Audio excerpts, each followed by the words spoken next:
রশিদ আহমদ গঙ্গুই যখন ওনার দরবারে গেছে, উনি গেছে বহস করতে, মুবাজার নিয়তে গেছে। আর হুজুরের নজরটা দেখি, চেহারাটা দেখি, আল্লাহ তুমি তো আনছো আমার বাড়ি, আরে আর ছাড়বা না, তোমার হাতে দিয়ে দিলাম, কারণ অরিদ্যে কাজ হবে, অরিদ্যে কাজ হবে।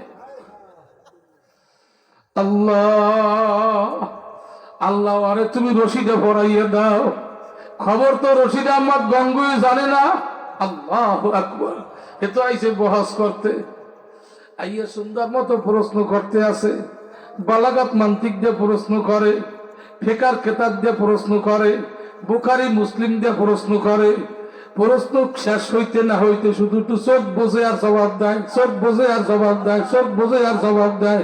আল্লাহু আকবার কয় না, দেখছো দেখছো, শুনে গান শুনে গান। হুজুর অস্থির হয়ে গেছে। হুজুর ব্যাপার কি শুনছি নাকি আপনি মেশকাত পড়া? প্রশ্ন তো হইতেছে দাওরার কেতাব দিয়া, ইফতার কেতাব দিয়া, বুখারী মুসলিম দিয়া, বালাগাত মান্তিক দিয়া। ঘটনা কি? হুজুর আমার বিশ্বাসের জবাব আপনি দেন নাই। এই জবাব কে দেওয়াইছে আপনারা দিয়ে টুকান পরিচয়টা দেন। আল্লাহু আকবার।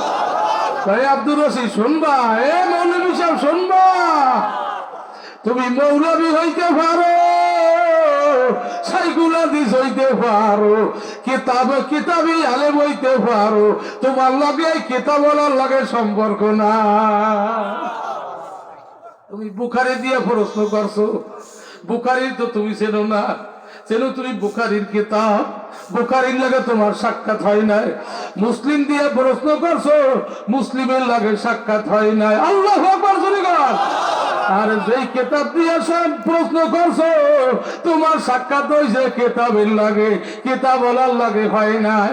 আর একদম কিতাবওয়ালারা আইয়া তোমার প্রশ্নের জবাব দিয়ে গেছে। আল্লাহু আকবার জোরে বল।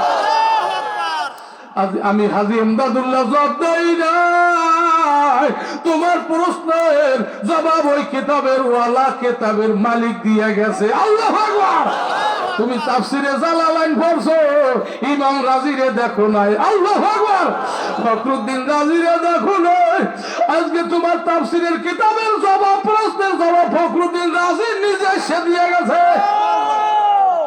কয় কি কয় কি কি কয়? তাই নাকি? কয় শুধু তাই না, এই কিতাবওয়ালা গো মালিক, কিতাবের মালিক কিতাবওয়ালারা, আর গোটা কিতাবওয়ালা গো যিনি মালিক, তোমারও যিনি মালিক, আমি হাজী ইমদাদুল্লাহর যিনি মালিক।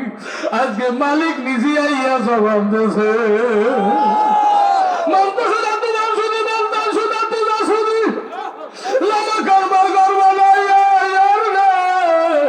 दरबे दर फिर आया हमको यार ने। अल्लाहु আকবার। কিছু সময় যদি সৃষ্টি নিয়া, মালিক নিয়া কেউ মুরাকাবা মুশাহাদা করে, এ বাবা 60 বছর না বলে ইবাদতের চেয়েও বেশি ফায়দা। কারণ কি? আল্লাহু আকবার।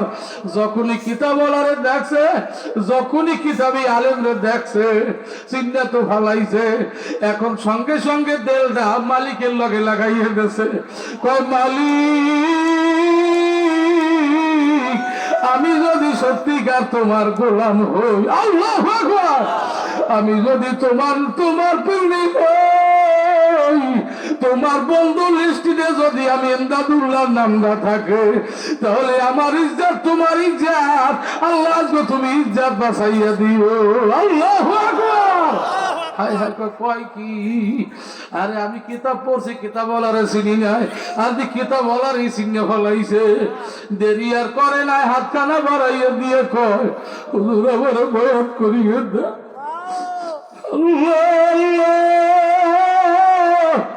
বয়াত হইয়া চলে গেছে। এখন আল্লাহ হাজী ইমদাদুল্লাহ মুহাজিরি মুখী মালিকের কাছে লাইন লাগাইছে, আল্লাহ আমার এগুলা দিমু কারে, আমার তো আরে পছন্দ হইছে, তুমি একটু আরে আইনিয়ে দাও। আল্লাহু আকবার।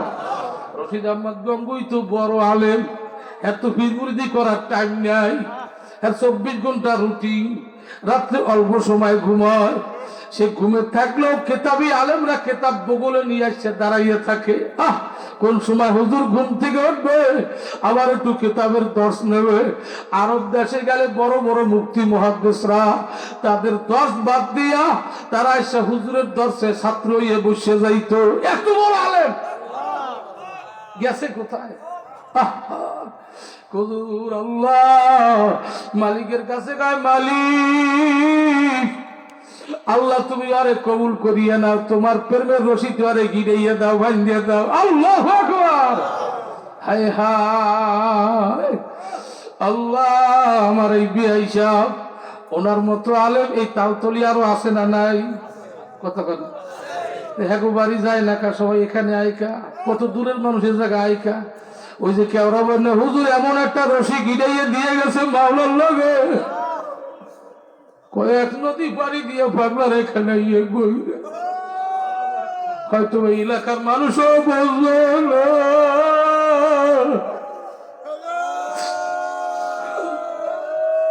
আমার মতো কুত্তা, আমার মতো জানোয়ার, আমার মতো নিঃস্ব কেনা জায়গায় তো ওই যে সর্বনার কালা মালিক আমার সৈয়দ ফজলুল করিম, আমার আব্বা যখন অসুস্থ সবর করতে পারে না, আমার দরিয়া কয়েকটা আলবাও ভয় করো কা, তুমি তো আলেম হইছো ভয় করো কা। হুজুর আমি বললাম হুজুর আমার তো ভয় লাগে, পারি না। হুজুরের গলায় হাত দিয়ে একটু হা করো। হুজুরে দেখলাম তার মুখটা ঠোঁট দিয়ে আমার মুখের লগে মিলাইয়ে একটা হুক দিয়ে পিড়িয়াটা থাবা দিয়ে কয় নাম বেড়া ফারুইয়া নে। আমার সালা নেই, দুয়ার নাই কিছু। আমার মতো আলেম রে কেনা জিগে, কত বড় বড় আলেম দোকানে ব্যবসা করে, কেউ চেনেও না। আর সারা বাংলা বিশ্বের কত জায়গায় বাংলায় গুলো ওই আবার কালা মালিকের উসিলা। আল্লাহ আল্লাহ রশিদ আহমদ গঙ্গুর নাম কিয়ামত পর্যন্ত আলেমরা বলতেই হবে। চিশতিয়া সাবরিয়া এই তরিকার ওলামায়ে কেরামদের মুখে উচ্চারণ করাই লাগবে। এই লাইনটা লাগাই ঠিক আছে হাজী ইমদাদুল্লাহ মুহাজিরে মক্কি। আর মালিক ঘরে তো তোমার রশিদে বান্ধো। আল্লাহ আল্লাহ। আর বারবার সিডি পাঠায়, বারবার সংবাদ পাঠায়, হুজুরের সিডি খুললেও ভরে না, ওই থুয়ে দেয় বালিশের তলে। সে দর্শের লাইনে আছে। একদিন তার আত্মীয়র বাড়ি যাইতেছিল, হঠাৎ করিয়া খেয়াল করছে হুজুরের বাড়িতে এখান থেকে কাছে, এত খবর দেয় একটু শায়েখের লগে দেখা দিয়ে যায়। আল্লাহু আকবার। সোবাতে সালাহ তোরা সালাকুল সোবাতে তোরা লাকুনা। আজকে তালতলিতে আসার সময় এক মুজাহিদ একটা পানির বোতল দিয়েছে, আমি টাকা বাইর করছি, হুজুর টাকা নেব না। কেন? কই যে দেখেন দাড়ি টুপি আপনারও সিলে পাইছি, ওই সিটে আগে থাকতাম একটা মা মিলে গেছি। হুজুর আমি তো দাড়ি রাখতে যাই না, এই মদিনার রং লাগাইতে যাই না, আমি কেমনে কেমনে এই রং লাগাইয়া ফেলাই। এই মাঠের মধ্যে এমন পাগল আছে সপ্তাহে 2 বার কিলিং চেক করতো। কত কথা এই আছে না, আছে না? আরে ফেলান চাপ গায়ে দিত, লম্বা জামা দেখলে লজ্জা লাগতো, মোল্লা কইয়া গালি দিত। আরে বিড়ি একটার ভাষা একটা খাইতো। কিন্তু এখন এত সুন্দর চেহারা, আরে মনে হয় যেন মদিনাওয়ালা, মনে হয় যেন আবু বকর ওমরের মতো চেহারা দেখে। আরে মাওলার কথা মনে উঠলে মাওলারে ডাক দিলে ওসমানের মতো চক্ষু ভাইয়ে ভাইয়ে পানি পড়ে। নামাজে দাঁড়াইলে ওমরের মতো কলজের মধ্যে সে জ্বালা শুরু হইয়া যায়, চক্ষু ভাইয়া দাড়ি ভাইয়ে ভাইয়ে পানি পড়ে। আরে এমন পাগল আছে মাওলার কথা মনে পড়লে ভিতরে এমন আগুন ধাও ধাও ধাও ধাও করে জ্বলতে থাকে। इसके आशा लफ्ज़ों के सबर हर से जुज़मा शुग बाकी जुमला सो। अल्लाह एक पल भी मोहब्बत चुप ना कैसी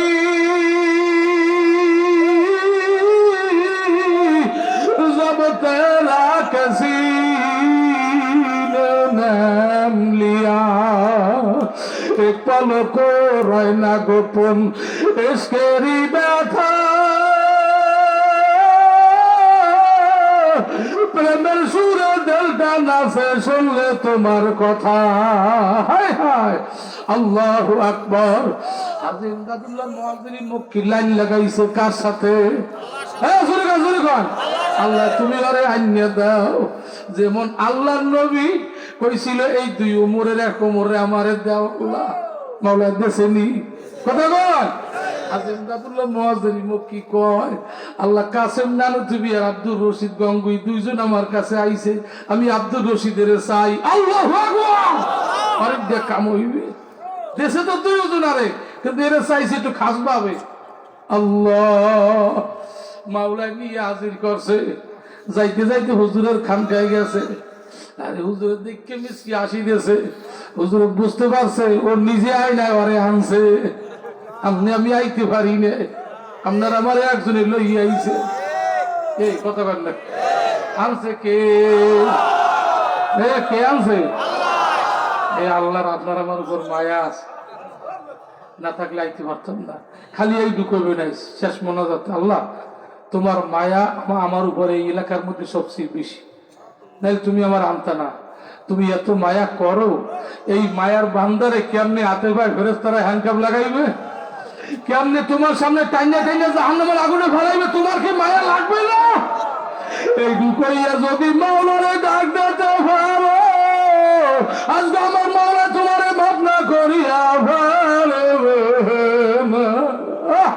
এই যে আল্লাহকে কইবা আল্লাহর ফজল আজ মাফ হয়ে দিবে আল্লাহ তুমি সবাইরে কবুল করিও না জোরে কয় না এখন আইছে মালিক গো তুমি ওরে নিয়ে যখন আইছো ওরে কিন্তু কবুল করা লাগবে রশিদ আহমদ গঙ্গুই হুজুরের জন্য কিছু হাদিয়াও দিয়েছে এইবার হুজুরুল্লাহকে মুসাফা করছে হুজুর রাত্রে থাকাও যাইবে না যেহেতু আমার কালকে আবার ক্লাস ভোর রাত্রে আবার আমার সবক আছে হুজুর আপনার সাথে একটু দেখা করতে আইছি অনেক চিঠি দিয়েছেন অনেক খবর দিয়েছেন হুজুর আমার বেয়াদবি হইয়া গেছে ওটাও তো দিনের কাজ যার কারণে আমি সময় পাই না হুজুর আমার বেয়াদবি মাফ করিয়ে দেন এখন একটু বিদায় দিলে খুশি হইতাম হুজুর কয় বাবা আজকে সুমার রাত কালকে তো শুক্রবার তোমার একটু বন্ধ থাকতে পারে আজকে রাতটা থাইকে যাও দরকার মধ্যে কালকে সকালে তোমার ছুটি দিয়ে দেব এখন চিন্তা করে একটা রাত থাকি কালকে তো বন্ধ আছে থাইকে যাই বলে হুজুর আমার সকালে ছুটি দিতে হবে বলে হ্যাঁ সকালে তোমার ছুটি এইবার লাইন তো মাওলার লাগে লাগাইছে এখন খাদেম রে কয় খাদেম আজকে বিশাল দুইজন আর একটা থাকবে আল্লাহু আকবার আল্লাহু আকবার হায় হায় আল্লাহু আকবার হ্যাঁ একটা কাঠ শুকনা আর একটা বিজিয়া ওদিকে জামুনে হেলা ওরা আবার ডিস্টার্ব করবে আল্লাহ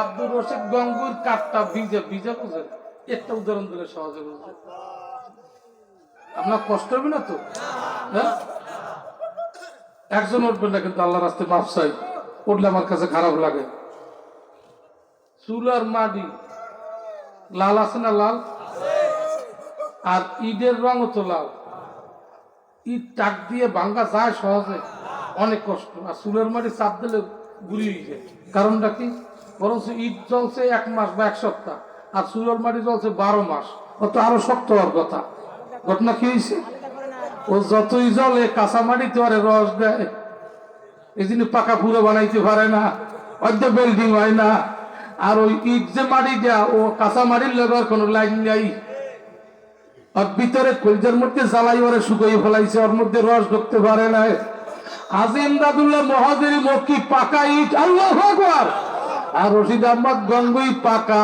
কুরসি আরো পাকা ডেলি তাপ লাগায় কিন্তু কাঁচা ঢুকিয়া ওরে কাঁচা বানাইয়ে ফেলায় একটা কাঁচা কাঠ একটা শুকনো কাঠ কাঁচা বানায় কিরকম যে আমি সাইকুল হাদিস আমি আলেম আমার এই এলেম আমার এই এলেম আমি দর্শ দিই, এই জিনিস এখন ওনার মধ্যে আছে। দুই কাঠ এক চুলায় যখন ঢুকাইয়া তাপ লাগাইয়া দিয়েছে, আল্লাহু আকবার। হুজুর আমি সকালে উঠেই চলে যাবো, রাত্রে ঘুমের ডিস্টার্ব করলে কিন্তু আমার কালকে রুটিং এর খেলা বইবে।